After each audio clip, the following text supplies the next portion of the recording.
नमस्कार। बहुत स्वागत है आप सभी दर्शकों का मेष राशि के लिए वार्षिक राशिफल 2026 के इस वीडियो में। सबसे पहले आप सभी दर्शकों को आने वाले वर्ष 2026 की बहुत बहुत शुभकामनाएं।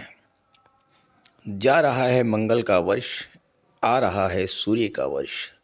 जी हाँ, 2025 मंगल का वर्ष है और मंगल हैं युद्ध के देवता, मंगल हैं सेनापति, मंगल अग्नि तत्व ग्रह हैं, मंगल हैं वर्चस्व, अधिकार, लड़ाई झगड़े और ब्लड के कारक। मंगल अगर ख़राब हुए तो विध्वंस करा देते हैं। जीवन में चोट चपेट, एक्सीडेंट, दुर्घटना, ब्लड रिलेटेड डिजीज़, इन सब के कारक होते हैं मंगल। बताने की आवश्यकता नहीं है, प्रत्यक्षम किम प्रमाणम। आपने देखा ही है कि वर्ष 2025 में मंगल ने कितना तांडव मचाया। अब 2025 समाप्त होने जा रहा है और 2026 आने वाला है। 2026 सूर्य का वर्ष है। सूर्य हैं ऊर्जा, ऊष्मा, प्रकाश और जीवन के कारक। सूर्य आत्मविश्वास और आत्मबल के कारक हैं। सूर्य ग्रहों के राजा हैं और सूर्य के कारण ही पृथ्वी पर जीवन है। तो 2026 हमारे जीवन में आशा की एक नई किरण लेकर के आ रहा है। सूर्य का वर्ष 2026 हमारे जीवन में उजाला करने आ रहा है और 2025 में जिस अंधेरे से हम लगातार जूझते रहे हैं उससे मुक्ति दिलाने वाला है। हालांकि सूर्य भी अग्नि तत्व ग्रह हैं, सूर्य भी ईगो, अहंकार के कारक हैं, तो इस तरह के प्रभाव भी 2026 में देखने को मिलेंगे। अहम का टकराव, वर्चस्व की लड़ाई, अधिकार जताने की चेष्टा, शासन सत्ता की भूख, ये सब तो 2026 में भी देखने को मिलेंगे। लेकिन जितना विनाश 2025 में हुआ उसकी भरपाई भी 2026 में होगी, इसमें कोई संदेह नहीं है। ये विश्लेषण आपकी चंद्र राशि के आधार पर किया जा रहा है। तो ये है मेष राशि के जातकों की कुंडली। आपके लग्न के स्वामी हैं ग्रहों के सेनापति मंगल, और मंगल का 2026 में गोचर मेष राशि के जातकों के जीवन पर बहुत बड़ा प्रभाव डालने जा रहा है। इसके अलावा 2026 सूर्य का वर्ष है और सूर्य का गोचर भी आपके जीवन को बहुत अधिक प्रभावित करेगा। जब भी वार्षिक राशिफल की बात की जाती है तो उन ग्रहों के गोचर पर चर्चा की जाती है जो लंबे समय तक एक राशि में गोचर करते हैं। देवगुरु बृहस्पति, केतु, राहु और शनि। देवगुरु बृहस्पति वर्ष की शुरुआत में तीसरे भाव में रहेंगे और 2 जून को चौथे भाव में अपनी उच्च की राशि में आ जाएंगे। केतु पूरे वर्ष पंचम में ही रहेंगे, राहु पूरे वर्ष एकादश में रहेंगे और शनिदेव पूरे वर्ष 12वें भाव में ही गोचर करेंगे। ये तो रहेंगी ग्रह स्थितियाँ। अब आइए इसी के आधार पर समझते हैं कि किस तरह के लाभ आपको 2026 में मिलने वाले हैं और साथ ही साथ क्या क्या सावधानियां भी आपको रखनी है, क्योंकि दोनों ही पक्षों की बात करेंगे, पॉजिटिव और नेगेटिव क्या क्या हो सकता है इस बात पर चर्चा करेंगे। तो चलिए सबसे पहले समझते हैं आपके लग्न के स्वामी, आपके राशि के स्वामी मंगल देव आपको 2026 में किस तरह का फल देने जा रहे हैं। इसमें कोई दो राय नहीं है कि 2025 में मंगल गोचर ने आपको बहुत अधिक कष्ट दिया, क्योंकि जब राशि के स्वामी ही पीड़ित रहें तो फिर राशि को कष्ट मिलना तो स्वाभाविक सी बात है।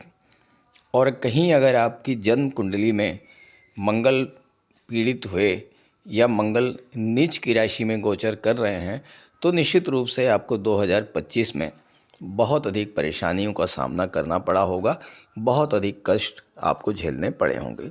हालांकि जिन जातकों की कुंडली में मंगल अच्छे रहे होंगे उन्होंने काफ़ी कुछ लाभ भी प्राप्त किया होगा। जहाँ तक 2026 की बात है, 2026 की शुरुआत में मंगल आपकी कुंडली में 16 जनवरी से लेकर के 23 फरवरी तक दशम भाव में रहेंगे। यहाँ पर मंगल उच्च की राशि में रहेंगे और 23 फरवरी को 11वें भाव में चले जाएंगे शनि की राशि में। तो ये जो मंगल का गोचर है दशम भाव में अपनी उच्च की राशि में 16 जनवरी से 23 फरवरी, ये गोचर काल आपके लिए वर्ष के शुरुआत में ही आपके करियर को एक नई बुलंदियों पर लेकर के जाने वाला होगा। क्योंकि लग्नेश जब उच्च की राशि में और वो भी केंद्र के भाव में जहाँ पर वो दिग्बली होते हैं, वहाँ पर जब गोचर करते हैं तो सबसे बड़ा काम तो यही करते हैं कि आपके व्यक्तित्व में एक बड़ा परिवर्तन ले आते हैं।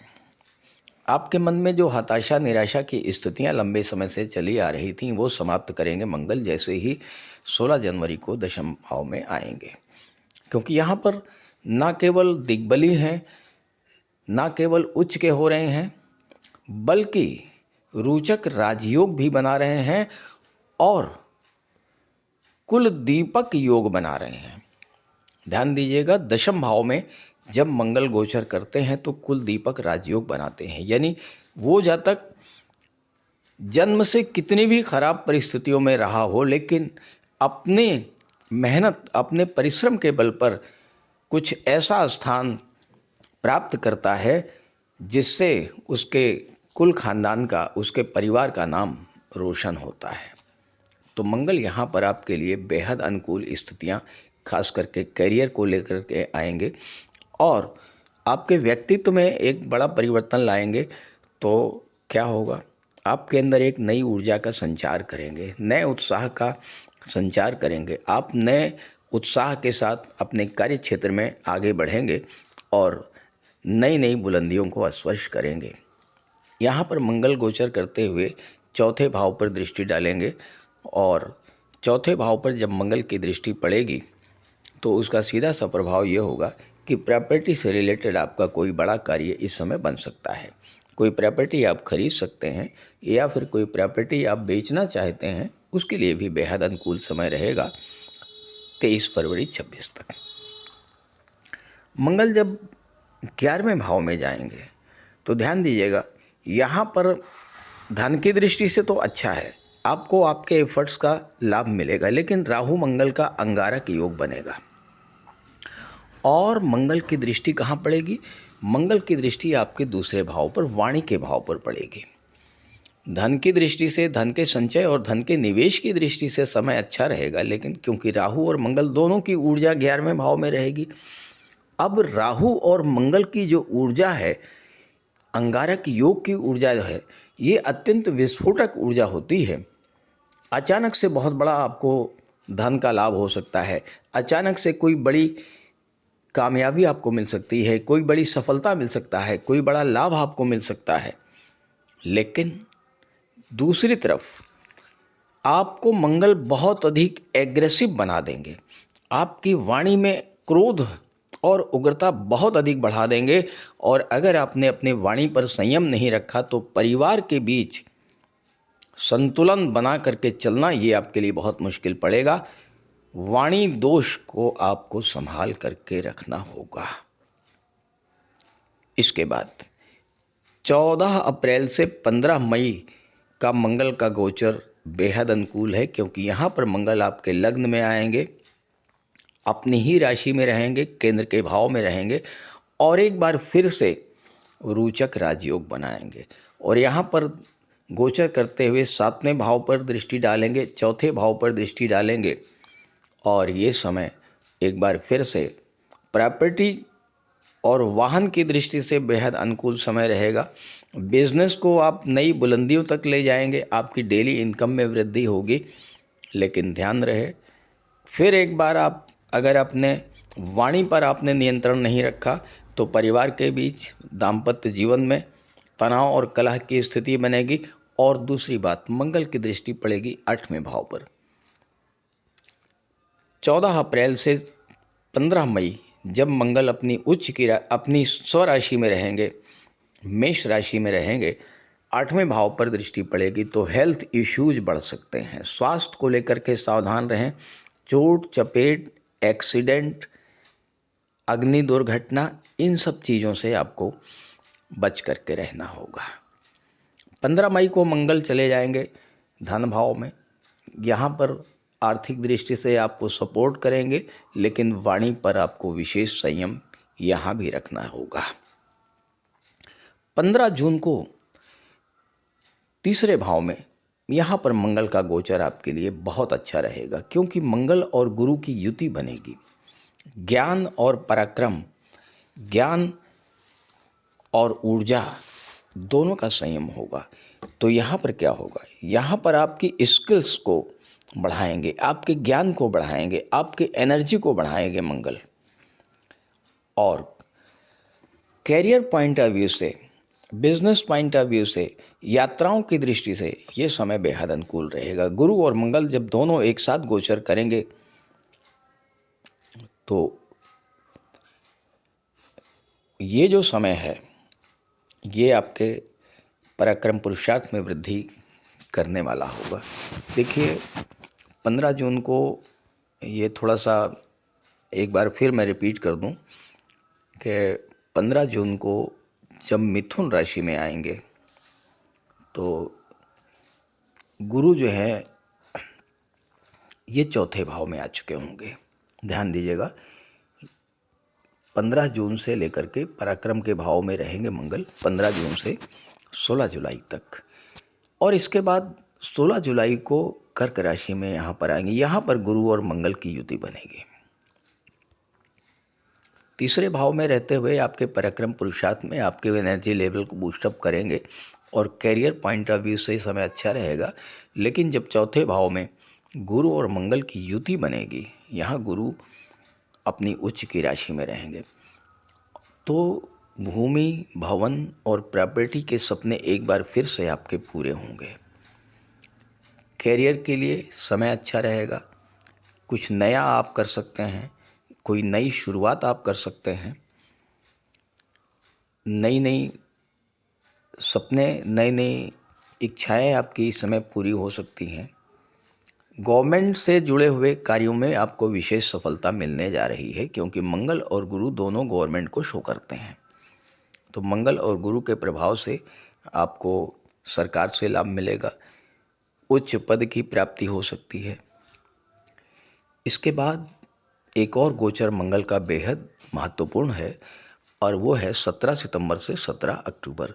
मंगल आ जाएंगे आपकी कुंडली के छठे भाव में। छठे भाव के मंगल को शत्रुहंता कहा जाता है। कुंडली के तीसरे भाव में बहुत अच्छा फल देते हैं, छठे में फल बहुत अच्छा देते हैं, 10वें और 11वें में बहुत अच्छा फल प्रदान करते हैं मंगल। तो यहाँ पर आप अपने शत्रुओं को, अपने विरोधियों को पराजित करेंगे। यहाँ पर मंगल आपके विदेश जाने के सपने को पूरा करेंगे और साथ ही साथ स्वास्थ्य संबंधी समस्याओं से भी आपको राहत मिलेगी, कर्ज संबंधी समस्याओं से आपको राहत मिलेगी। लेकिन एक बात का ध्यान रखना है कि मंगल 16 सितंबर से 17 अक्टूबर तक जब छठे भाव में रहेंगे तो भूल करके भी किसी को कर्ज मत दीजिएगा। सूर्यदेव आपके लिए प्रबल योग कारक ग्रह बनते हैं और आपके राशि के स्वामी मंगल के मित्र हैं। सूर्य का गोचर भी आपके लिए बेहद अनुकूल रहने वाला है, क्योंकि 16 जनवरी को यहाँ पर मंगल रहेंगे अपनी उच्च की राशि में और 14 जनवरी से यहाँ पर सूर्य रहेंगे। सूर्य और मंगल दो प्लेनेट जो कि दशम में दिग्बली होते हैं, जब एक साथ रहेंगे तो जो जातक गवर्नमेंट सेक्टर से जुड़े हुए हैं, उच्च पदस्थ अधिकारी हैं, शासन सत्ता से जुड़े हैं, राजनीति के क्षेत्र से जुड़े हैं, मेडिकल के क्षेत्र से जुड़े हैं, जो जातक गेम्स, स्पोर्ट्स, इंजीनियरिंग या टेक्नोलॉजी के क्षेत्र से जुड़े हुए हैं, ऐसे सभी जातकों के कैरियर में 4 चांद लगाने वाला होगा गोचर सूर्य और मंगल का। 13 फरवरी को सूर्य आ जाएंगे 11वें भाव में। यहाँ सूर्य राहु का ग्रहण दोष बनेगा। ये ग्रहण दोष आपके भाई बहनों से आपके रिलेशंस को खराब कर सकता है। अपने फ्रेंड सर्कल के साथ कोई गलत फहमी उत्पन्न हो सकती है। लेकिन एक बात का ध्यान आपको रखना है कि इस समय जब सूर्य राहु का ग्रहण दोष बनेगा 13 फरवरी से 15 मार्च के बीच और सूर्य राहु की दृष्टि पंचम भाव पर पड़ेगी, शेयर मार्केट से जुड़े हुए किसी भी कार्य को लेकर के बेहद सावधानी बरतनी होगी आपको। कोई बड़ा निवेश जल्दबाजी में मत कीजिएगा, राहु गलतफहमी उत्पन्न करेंगे, आपका नुकसान हो सकता है। दूसरी बात, 11वां भाव आपके फ्रेंड सर्किल का होता है। किसी तरह का वित्तीय लेन देन करते समय आप बेहद सावधान रहिएगा। धोखा हो सकता है, चीटिंग हो सकती है, धन हानि हो सकती है। 14 अप्रैल को सूर्यदेव आपके लग्न के भाव में रहेंगे और यहाँ पर गोचर करते हुए 7वें भाव पर दृष्टि डालेंगे। सूर्य की दृष्टि 7वें भाव पर पड़ना व्यापार की दृष्टि से तो अच्छा है, लेकिन दाम्पत्य सुखों की दृष्टि से अच्छा नहीं है। आपके ईगो और अहंकार के कारण फैमिली लाइफ में समस्या उत्पन्न हो सकती है।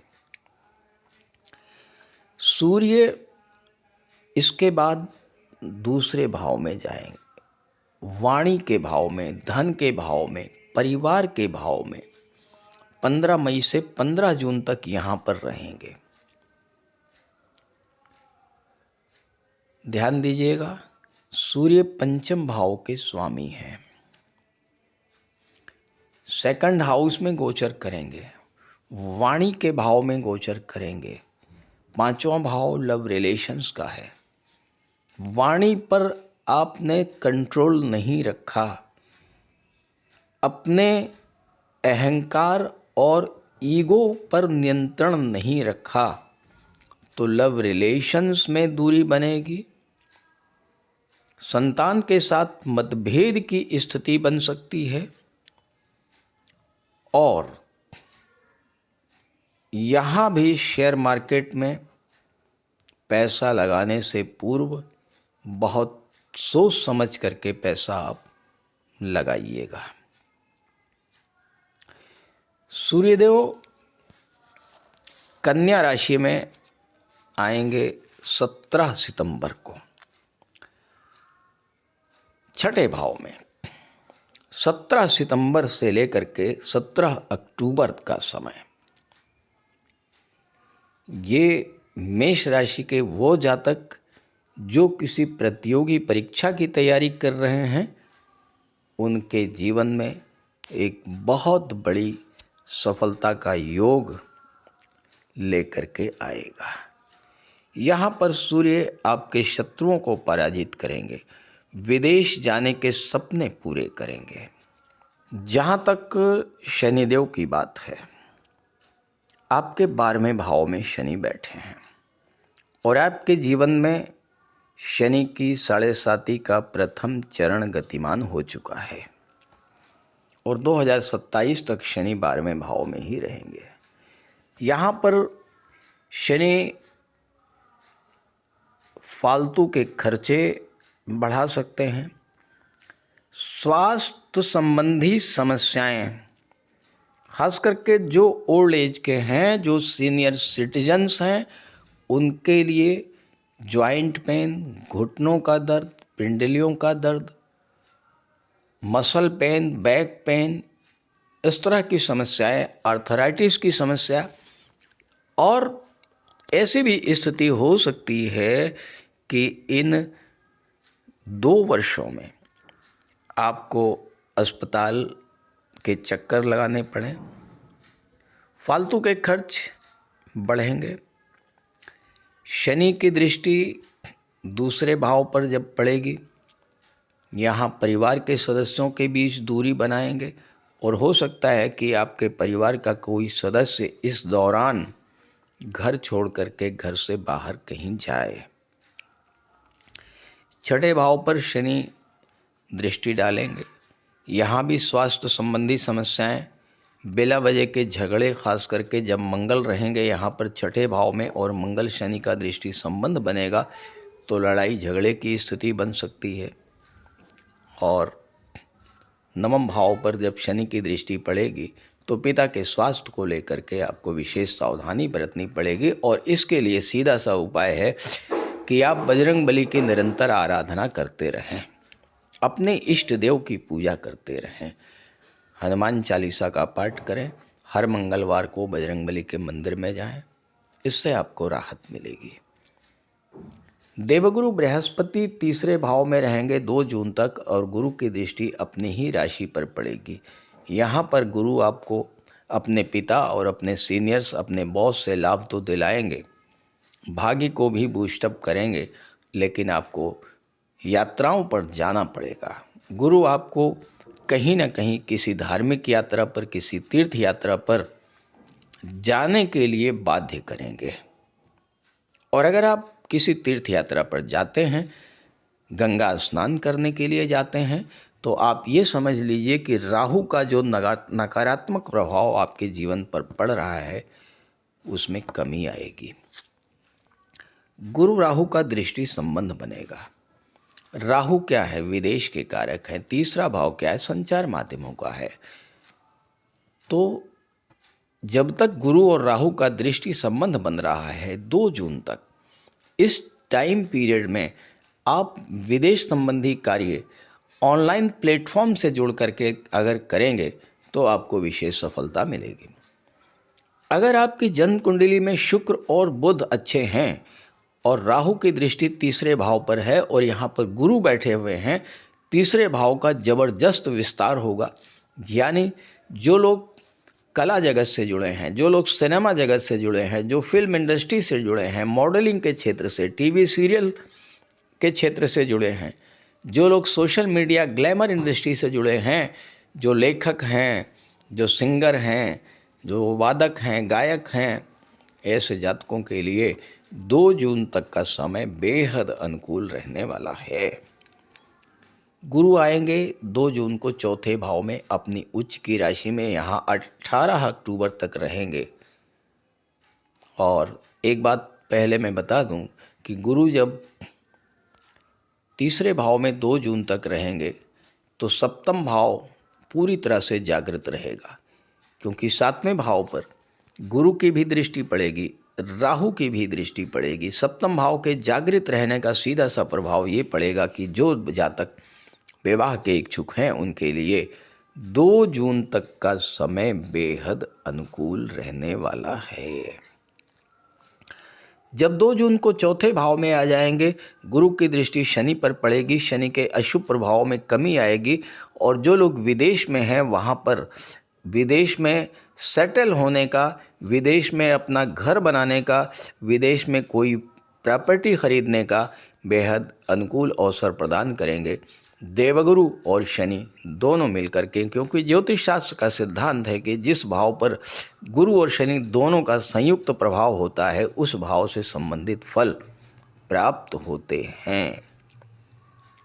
तो इस तरह के फल आपको इस गोचर काल में प्राप्त होने जा रहे हैं। इस गोचर का पूरा लाभ उठाइए। ये वीडियो, ये जानकारी अपने साथियों और मित्रों को भी शेयर कीजिए। और अगर आप अपनी कुंडली का विश्लेषण कराना चाहते हैं, इसी वीडियो के डिस्क्रिप्शन बॉक्स में मैंने अपना व्हाट्सएप नंबर दे दिया है। आप वहाँ पर अपनी समस्या रख सकते हैं और मैं उसका समाधान प्रस्तुत करने का पूरा प्रयास करूँगा। नमस्कार।